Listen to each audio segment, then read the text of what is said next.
Hi, my children. Mabel Rose Thompson here. I am 103 years old. In 2 months, I will be 104 years old. And I have not listened to a doctor in over 30 years.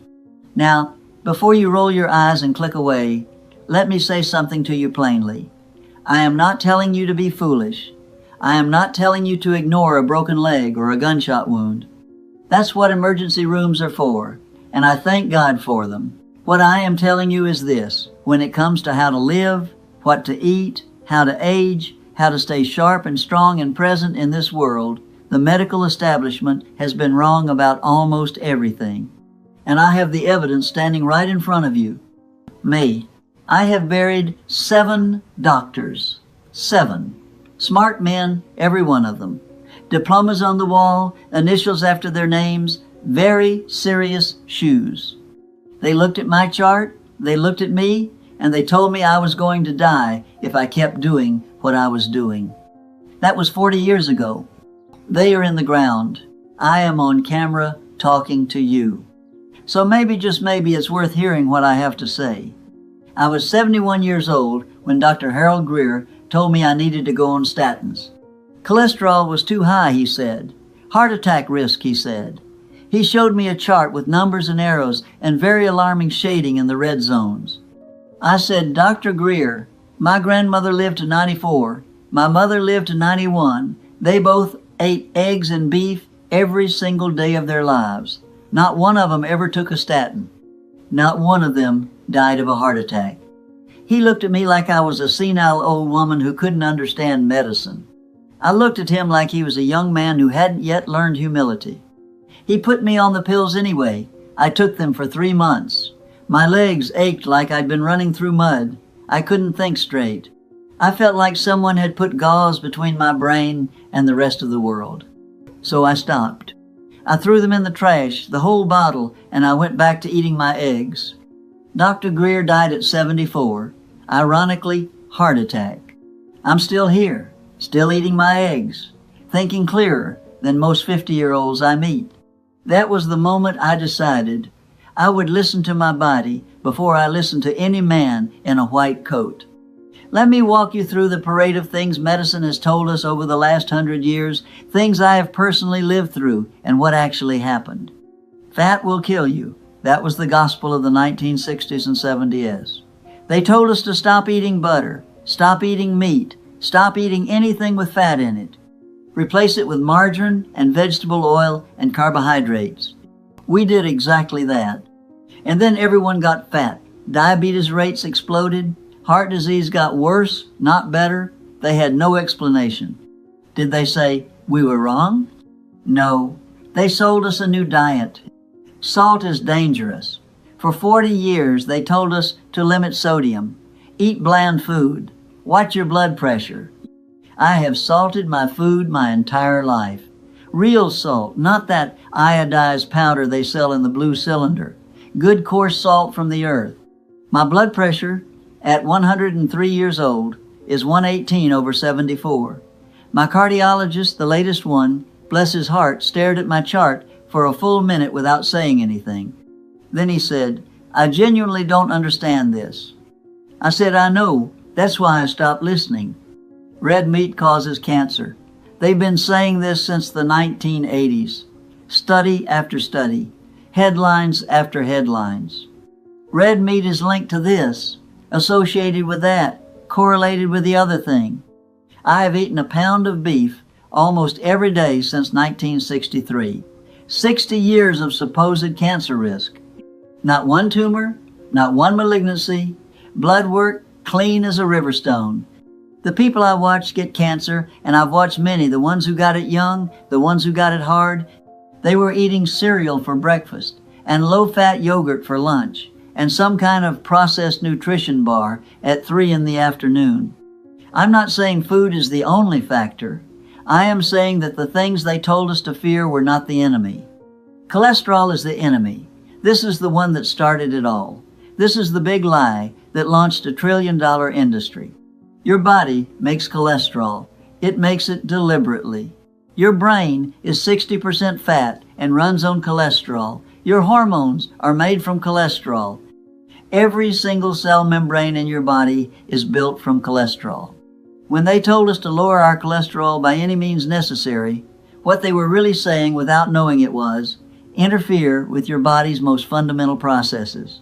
Override the system that kept human beings alive for 200,000 years before anyone had a medical degree. I watched friends go on those medications. I watched their memories go. I watched their muscles waste.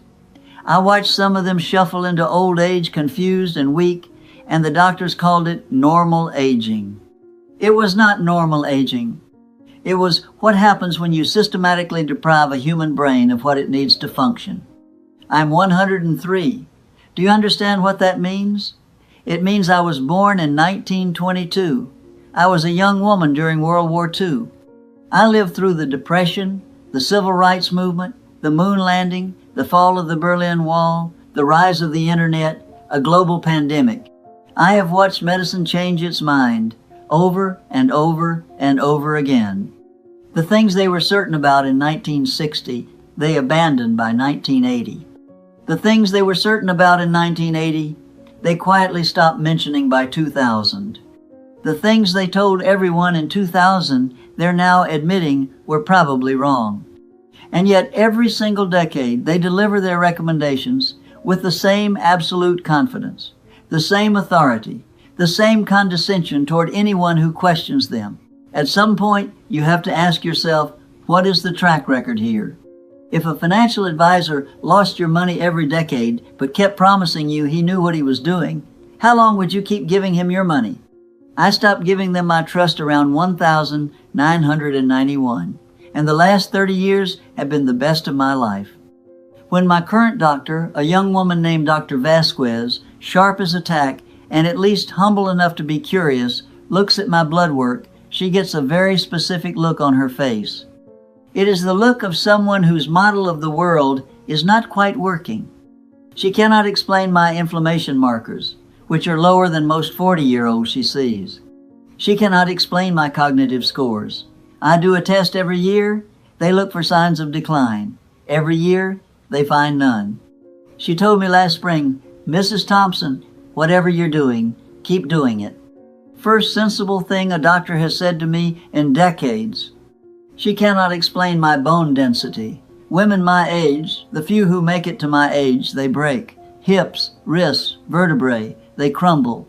I fell in my garden last year, tripped over a root, went down hard on that same hip they tried to tell me would be gone by now. I got up, brushed off my knees, finished planting my tomatoes. Not a fracture, not even a bruise that lasted more than a week. Dr. Vasquez said, that is genuinely extraordinary. I said, that's what 50 years of real food and refusing bad advice looks like. Let me be specific, because I am not just telling you to rebel against doctors for the sake of it. I replaced their advice with something, a way of living, that I worked out over decades of paying attention to my own body. I eat real food, only real food. If it came from the earth or from an animal, I'll eat it. If it was manufactured, processed, engineered, fortified, or invented in the last 100 years, I'll leave it on the shelf. My 4 foods, the eggs, the beef, the potatoes, the raw milk, I've told that story before. But the principle behind it is simple. Food that has existed for 10,000 years has been tested. Your ancestors ate it and survived long enough to have children who eventually had you. That is the most rigorous clinical trial in human history. A granola bar that was invented in 1978 and has 47 ingredients, that has not been tested. You are the test. I do not take pills to manage numbers. If a doctor shows me a number and says, this is high, my first question is always, am I sick? Do I feel sick? Do I have symptoms? A number on a piece of paper is not a disease. It is a data point. Data points need context. I have chosen to trust the evidence of my own body, my energy, my clarity, my strength, my mood over the evidence of what some chart says I should measure at my age. I move every day, simply. I walk, I garden. I do not have a gym membership or a fitness app or a step counter. I go outside and I move my body in the ways it was designed to move, bending, lifting, carrying, walking on uneven ground. They try to make exercise complicated. It is not complicated. Your body is designed to move. Move it every day, outside if at all possible. I sleep like sleep is sacred, because it is.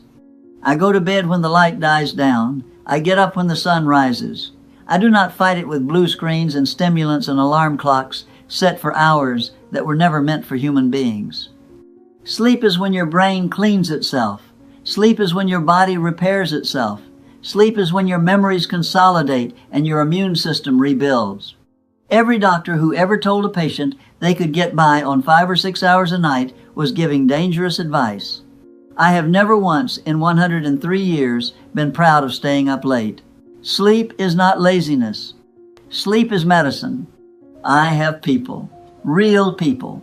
My great-granddaughter Celeste calls me every Tuesday. My neighbor Herb, he's only 79. Practically a child comes by every Thursday to sit on the porch. My church community, the women in my garden club. You cannot eat your way to 103. I am certain of that. I have known healthy eaters who died at 65 with no one in the room.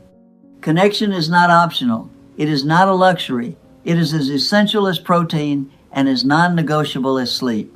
I have something to do. My garden, my letters, my great-grandchildren I am teaching to read. The woman across the street who needs someone to listen to her on bad days. People ask me what my secret is, and they want me to say something about a superfood. The real answer is simpler and harder than that. I have never once in my adult life not had a reason to get up in the morning. Purpose is the longest-lived nutrient there is. Stop outsourcing your judgment. You were given a body that has 3.5 billion years of evolution behind it. It knows things. It is talking to you constantly through your energy, your digestion, your sleep, your mood, your cravings, your pain. And you ignore all of it because some person with credentials told you a number on a piece of paper means you need to take a pill for the rest of your life. Pay attention to your body. Not obsessively, don't spend your life anxious about every symptom, but listen, notice, learn the difference between this doesn't feel right and I'm just uncomfortable with change. Question what you're told, not rudely, not dismissively, but as a person who has a stake in the answer. When a doctor tells you something, it is appropriate to say, why? What's the evidence? What are the alternatives? What are the side effects? What happens if I do nothing?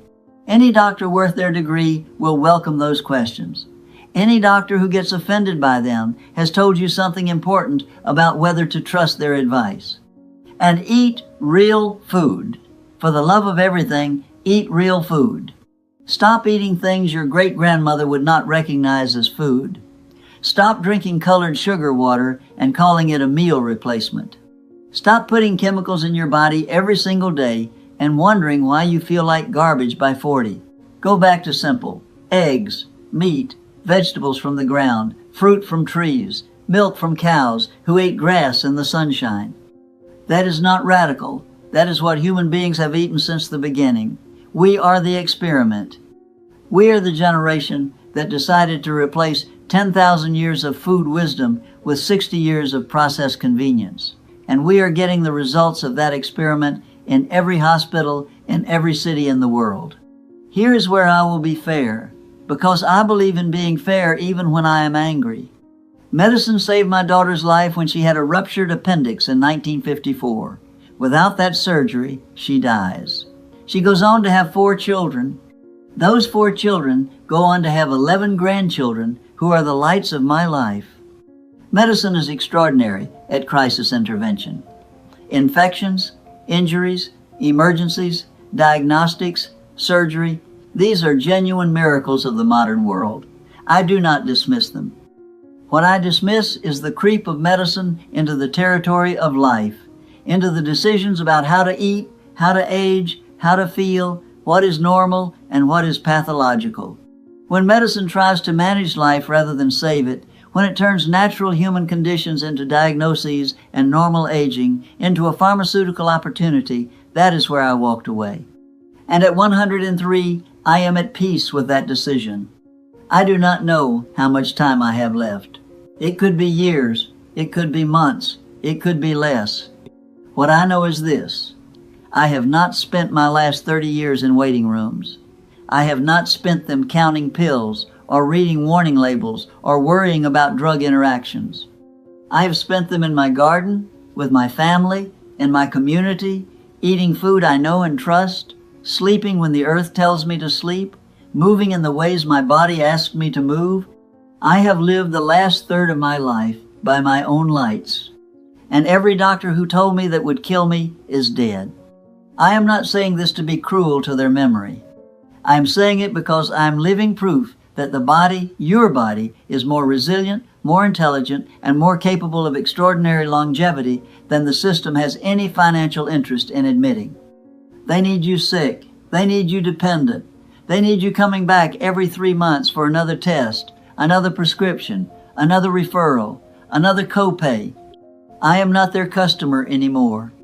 And look at me, 103 years old, mind intact, standing on my own 2 feet, heart full of love, head full of memories, hands still capable of pulling weeds from a garden bed in the morning light. Stop waiting for a doctor to tell you how to live. The knowledge is older than they are. It lives in real food, real rest, real connection, real purpose. It lives in a body that is listened to rather than overridden. It lives in a spirit that has forgiven what needs forgiving and held close what deserves to be held. That's the whole prescription. And the only side effect is a long, full life.